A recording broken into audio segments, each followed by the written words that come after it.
Hello, আমি মোনা চলে এসেছি আজকে ইয়ামি একটা রেসিপি তোমাদের সাথে শেয়ার করব। সেটা হচ্ছে আমাদের সকলের প্রিয় কাতলা মাছের মাথা দিয়ে মুগ ডাল। আমি না সোনা মুগ ডাল একটু কড়াইয়ে ভেজে নিয়ে তারপর জল দিয়ে ভালো করে ধুয়ে আরও একটু জলের সাথে আমি অল্প নুন দিয়ে সেদ্ধ করে নিয়েছিলাম। তারপর কড়াইয়ে সর্ষের তেল গরম করে নিয়ে আমি মাছের মাথাটা নুন হলুদ মাখিয়ে রেখে দিয়েছিলাম, তো সেটাই না সুন্দর করে ভেজে তুলে রাখবো। ওই তেলেই ফোড়ন দিলাম জিরে, শুকনো লঙ্কা, তেজপাতা, ব্যাস। তারপর ফোড়ন থেকে সুন্দর গন্ধ বেরিয়ে আসলে আমার কাছে সবসময় আদা কাঁচা লঙ্কা বাটা থাকে, আর একটা লঙ্কা চিড়ে দিলাম, একটু টমেটো কুচি দিয়েছিলাম, গুঁড়ো মশলা নুন হলুদ গুঁড়ো লঙ্কার গুঁড়ো অল্প সব জিরে গুঁড়ো ধনে গুঁড়ো যা লাগে সেটা না অল্প জল দিয়ে তারপর আমি ভালো করে কষাবো যাতে মশলাটা কিন্তু পুড়ে না যায়।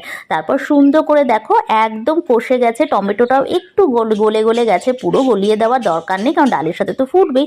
এই সময় আমি ভেজে রাখা মাছের টুকরোটা হালকা করে একটুখানি ভেঙে নেবো, খুব কিন্তু ভাঙবো না, বেশি কাটা কাটা না ভালো লাগে না।